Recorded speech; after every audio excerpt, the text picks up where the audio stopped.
বৌমা, বাজার থেকে একটা জ্যান্ত টাটকা মাছ নিয়ে এসেছি। বৌমা, হলুদের কাঁচা লঙ্কা দিয়ে মাছটা ঝোল করো তো। এইটুকু একটা মাছ দিয়ে ঝোল হয় নাকি? কি বললে তুমি? কি হয় না হয় তোমার কাছে শিখতে হবে। কেন বৌমা, আষ্টে সারিয়ে 4 পিস করে ঝোল করা যায় না? না মা, মানে বলছিলাম লঙ্কা বেটে ঝাল করলে ভালো লাগবে। হ্যাঁ বৌমা, মশলা টানাটানির কোনো দরকার নাই। হলুদ আর কাঁচা লঙ্কায় মিটে যাচ্ছে, তখন মশলা দেওয়ার কি দরকার?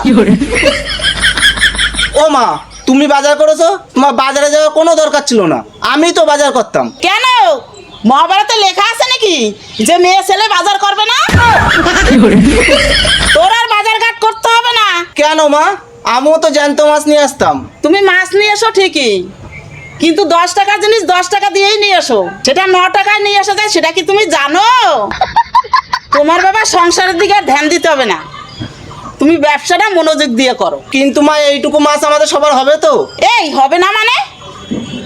মাছ কি পেট ভরে খাওয়া জিনিস? মাছের ঝোল আর আলু দিয়ে 1 থালা ভাত খাওয়া যায়। না, দুমুঠো পেট ভরে খাওয়াটাও ডগে উঠলো। বৌমা, তুমি কি বললে? না মা, মানে কিছু না তো, ও বলছিল কি 2 মুঠো ভাত খাবো নাকি তাই। এই ভাত খাবি মানে? বাজার থেকে চা বিস্কুট খেয়ে দোকান খোল গিয়ে বেলা 10টার সময় ভাত খাবি। তুমি হা করে কি দেখছো? যাও, মাছটা কেটে রান্না বসাও। আর শোনো, মাছটা যেটুকু কাটা সেটুকুই কেটো, বেশি ভাত দেওয়ার দরকার নেই।